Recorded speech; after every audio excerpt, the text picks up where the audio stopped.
wabarakatuh. Kita lanjutkan untuk topik yang kedua. Di sini topik yang akan kita bahas adalah momen inersia atau disebut juga lambang putar. Mungkin di antara adik-adik pernah ya mengikuti lomba atau melihat tayangan video seorang atlet yang berjalan di atas seutas tali seperti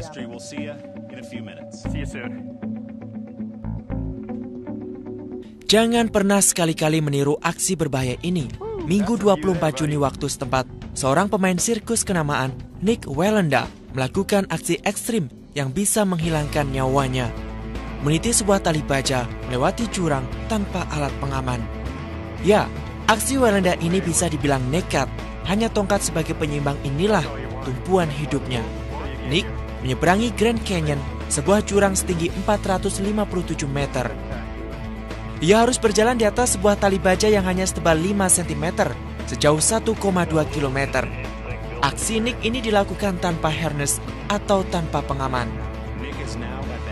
Angin yang bertiup cukup kencang dengan kecepatan 48 km per jam bisa menjadi pembunuh baginya.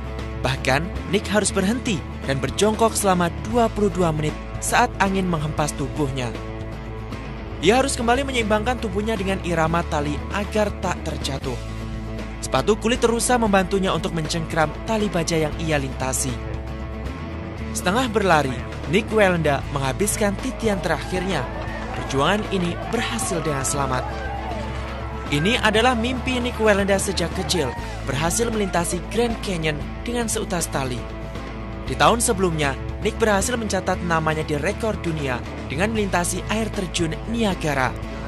Nick Wallenda adalah generasi ke-7 dari keluarga pemain sirkus ternama Wallenda. Nama besar keluarganya sangat populer dengan aksi-aksi menantang maut seperti ini. Keluarga Wallenda bahkan mendapat julukan Wallenda terbang. Kakeknya, Kurt Wallenda, meninggal di usia 73 tahun dalam sebuah pertunjukan di Puerto Rico. Nick Wallenda bermimpi dalam aksi selanjutnya ia akan meniti sebuah tali melintasi gedung Empire State dan gedung Chrysler di New York.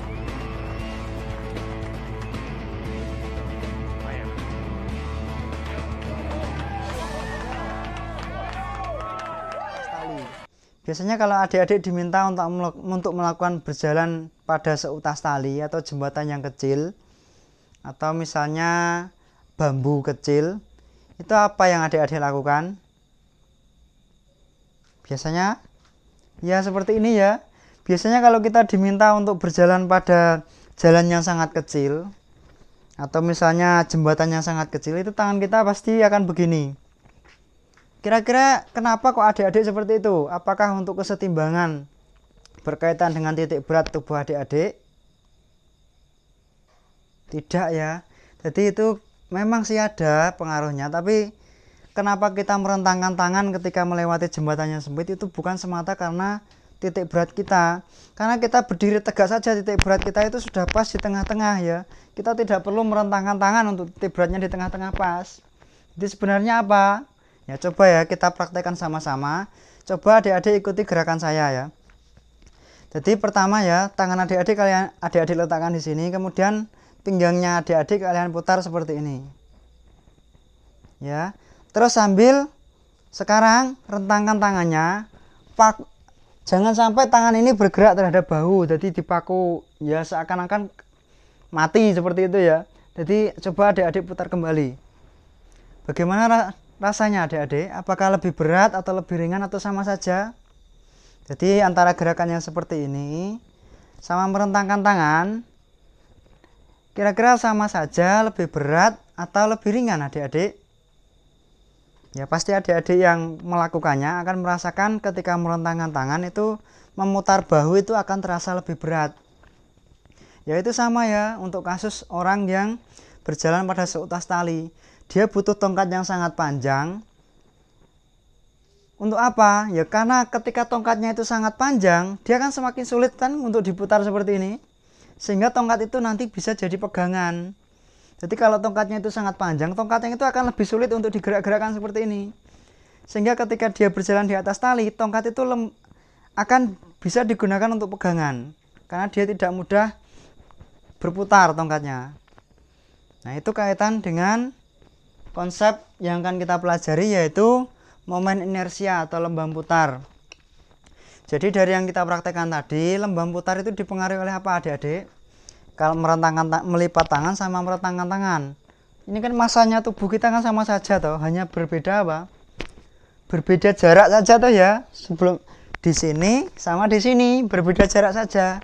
Jadi momen inersia nanti dipengaruhi oleh satu, yang pertama dipengaruhi oleh jarak.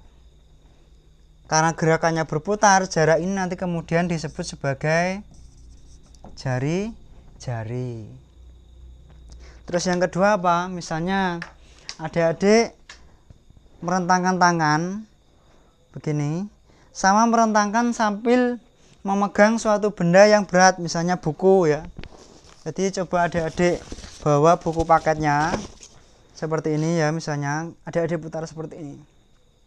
Terasa lebih berat, lebih ringan atau sama saja adik-adik? Ya pasti kalau pakai buku kan terasa lebih berat ya muternya. Berarti momen kelembaman putar atau momen inersia yang kedua selain dipengaruhi oleh jarak atau jari-jari juga dipengaruhi oleh massa. Ini ya adik-adik. Kemudian nanti momen inersia nanti dilambangkan sebagai I besar. Jadi momen inersia itu sebenarnya adalah integral dari M dr. Jadi integral dari massa dr. Ini kalau di persamaan ya.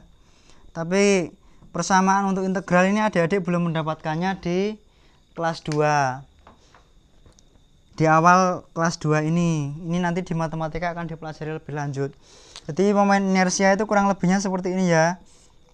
Ini kalau di bentuk lain adalah sigma m r kuadrat. Ini adalah inersia. Kenapa di sini ada sigma? Ya karena benda, misalnya ya saya punya batang ya di sini. Ini poros putarnya. Misalnya ini batang. Batang ini misalnya saya putar seperti ini ya. Ini poros putarnya. Batang ini kan punya partikel-partikel kecil teh ya. Lambang sigma ini adalah menjumlahkan massa setiap partikel-partikel kecil ini dan jaraknya terhadap poros. Nah itu. Ya, jadi nanti untuk momen inersia itu berbeda-beda untuk benda yang berbeda bentuk. Nanti adik-adik bisa baca sendiri di buku. Di antaranya seperti momen inersia untuk batang yang diputar di salah satu ujung. Jadi muternya di sini ya, batangnya seperti ini ya. Contoh batangnya seperti ini, itu diputar di salah satu ujungnya. Jadi seperti ini ya muternya. Muternya seperti ini. Nanti momen inersianya di buku 1/3 kali M kali R kuadrat.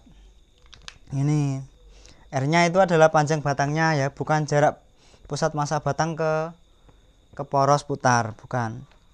Nanti kalau batangnya diputar di tengah, beda lagi ya rumusnya. Itu bisa adik-adik baca sendiri. Terus pemanfaatan momen inersia yang lain yaitu kalau adik-adik punya diesel itu ya bahan bakar solar, itu punya nama bagian roda gila. Jadi roda gila itu fungsinya kurang lebih seperti momen inersia seperti itu. Jadi ketika sudah bergerak dia akan sulit untuk dihentikan. Nah, tenaga geraknya nanti disimpan, kemudian dipakai lagi untuk kompresi solar. Cukup, Mbak?